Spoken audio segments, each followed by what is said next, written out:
എൻ്റെ പ്രസംഗം കുറേയധികം വിവാദങ്ങളുണ്ടാകാനിടയായി. ആ വിവാദങ്ങൾ അത് പറയുമ്പം സ്ത്രീയെ 17 മിനിറ്റും 21 സെക്കൻഡുമുള്ള എൻ്റെ പ്രസംഗത്തിൽ സ്ത്രീ വിരുദ്ധമായി സ്ത്രീകളെ അപമാനിക്കുന്നതിലെ ഞാനൊന്നും പറഞ്ഞൊന്നും പാർട്ടി വിലയിരുത്തിയിട്ടില്ല. പക്ഷേ എൻ്റെ പ്രസംഗം വിവാദം സൃഷ്ടിച്ചിട്ടുണ്ട്. അതുകൊണ്ടാണല്ലോ ഇപ്പോൾ ഏതാനും ദിവസം കണ്ടില്ലേ പത്രത്തിലും മാധ്യമങ്ങളിലെല്ലാം ഇതല്ലേ നിന്നത്. അതുകൊണ്ടാണ് ഒരു വിവാദം ഉണ്ടാക്കി. അതുകൊണ്ടാണ് എന്നെ പാർട്ടി ശാസിച്ചത്. ഞാനത് അംഗീകരിക്കുന്നുണ്ട്. ശരിയാ, വിവാദമുണ്ട്. തന്നെയല്ല, ഞാൻ മന്ത്രിയാണ്, പാർട്ടി നേതാവ്, സെക്രട്ടേറിയറ്റ് മെമ്പറാണ്, പ്രത്യേകിച്ചും മന്ത്രിയാണ്. അതും ഒരു പ്രശ്നമാണ്. മനസ്സിലായില്ലേ? മന്ത്രിയാണ്. അതുകൊണ്ട് തന്നെയാണ് എന്നെ ശാസിച്ചത്. അത് എനിക്ക് നല്ല ബോധ്യമാണ്. പെശകല്ല, എൻ്റെ പ്രസംഗത്തിനകത്ത് ഒരു വിവാദം സൃഷ്ടിക്കാൻ ഞാനൊരു കാരണക്കാരനായല്ലോ എന്നതാണ് എൻ്റെ ചിന്ത. അതുകൊണ്ട് ഞാനത് 100% ഉൾക്കൊള്ളുന്നുണ്ട്. പാർട്ടിയുടെ ശിക്ഷ, പാർട്ടി എന്നാ ശിക്ഷിച്ചാലും പറഞ്ഞാലും കിട്ടില്ല. പിന്നെ പാർട്ടിയും കൊണ്ട് നടക്കാൻ പറ്റും. പ്രസംഗത്തിൻ്റെ ഞാനൊരു നാടൻ ശൈലിയാണ്, അതേ ഉള്ളൂ. എൻ്റെ ശൈലി മാറിയാൽ ഞാൻ തന്നെ പോയി. അതാണ്. എനിക്കിന്നിപ്പോൾ പുതിയ ശൈലി എങ്ങനെയാ? 2-3 MA പാസ്സായ ഒരു ആളുകളുണ്ട്.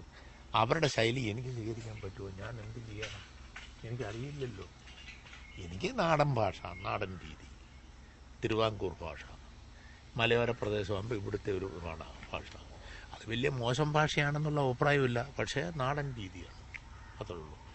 ആ രീതി തന്നെ തുടരും. പക്ഷേ വിവാദങ്ങളുണ്ടാകാതെ പണ്ട് പർച്ചേസ് ലോണൊക്കെ എടുത്ത് ദീർഘനാളുകൊണ്ടുള്ള കൃഷിയുടെ അധ്വാനത്തിൻ്റെയും ഫലമായി അവൻ കുറേ ഭൂമി ഉണ്ടാക്കിയിട്ടുണ്ട്. അതിനകത്ത് നിയമവിരുദ്ധം ഉണ്ടെങ്കിൽ നടപടി എടുത്തോട്ടെന്ന്. നടപടി എടുക്കാതെ കണം നടന്നിട്ട് വല്ല കാര്യമുണ്ടോ? അവൻ്റെ ഭൂമി, കൈവശം ഭൂമി, ആവശ്യമില്ലാത്ത ഭൂമി നിയമവിരുദ്ധമായി അവൻ കൈവച്ചിട്ടുണ്ടെങ്കിൽ രാജ്യത്ത് നിയമമുണ്ടല്ലോ, ശക്തിയായി പ്രതികരിക്കട്ടെന്ന നിയമം. അതാണ് ചെയ്യേണ്ടത്. അതൊന്നുമില്ല. പിന്നെ എനിക്കിട്ട് വലത്താൻ വേണ്ടിയിട്ട് ലംബോൻ്റെ കാര്യം പറഞ്ഞുള്ള വരവുണ്ട്. ലംബോരം വേറെയാ.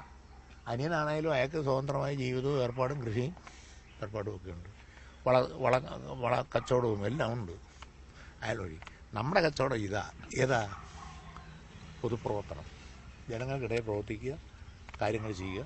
ഇതൊക്കെയാണ് നമ്മുടെ ജോലി. നമ്മൾ ഈ ജോലിയായിട്ട് അങ്ങ് പോകും. അതുകൊണ്ട് ഒരു കാര്യമാണ്, എന്നെ ഇതൊന്നും പറഞ്ഞ് എന്നെ ഒന്നും ആർക്കും ഇരുത്താൻ പറ്റുകയില്ല. ഞാൻ ഇത് കൊണ്ടുവരും തോറും തിളച്ച് നിൽക്കും എൻ്റെ യശസ്. പാർട്ടി നടപടി സ്വീകരിച്ചെന്നോർത്ത് എനിക്കൊന്നും ഒരു ദുഃഖവുമില്ല. കാരണം അത് എൻ്റെ പാർട്ടിയല്ലേ.